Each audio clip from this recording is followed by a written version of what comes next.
ఈ రోజు వీకెండ్ కదా, నన్ను సరదాగా బయటకు తీసుకెళ్తారా? ఏంటి బయటికా? నీకు సరదా ఏమో, నాకు మాత్రం సరదా తీరిపోతుంది. అంతలా నేనేం చేశారండి? ఐస్ క్రీమ్ అంటావు, అంతటితో ఆగుతావా? లేదు. దాని తర్వాత సినిమాకి అంటావు, అంతటితో ఆగుతా? లేదు. దాని తర్వాత లంచ్ అంటావు, దాని తర్వాత షాపింగ్ అంటావు. ఇవన్నీ చేసేలోపు నా క్రెడిట్ కార్డులో బ్యాలెన్స్, నా ఒంట్లో ఓపిక రెండూ అయిపోతాయి. మీ పెళ్ళం కోసం ఆ మాత్రం కష్టపడలేరా, ఖర్చు పెట్టలేరా? నీ ఎంకమ్మా, కష్టం నాది, ఖర్చు నాది, ఆనందం మాత్రం నీదా. దాంతో నాకేం లాభం? అయినా ప్రాఫిట్స్ కోసం చేయడానికి మీరేమైనా పొలిటీషియనా?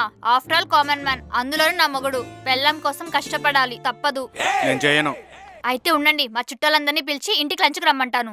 ఆ, అంత బంపర్ ఆఫర్ నాకెందుకులే, తీసుకెళ్తా పదా. ఆ.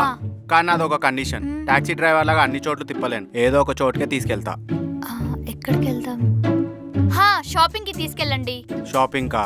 సరే తీసుకెళ్తా, గానీ తిరునాళ్ళలో పిల్లల్లాగా నాకు అది కావాలి ఇది కావాలని అడగొద్దు, ఏదో ఒకటి కొనుక్కోవాలి. సరే అండి.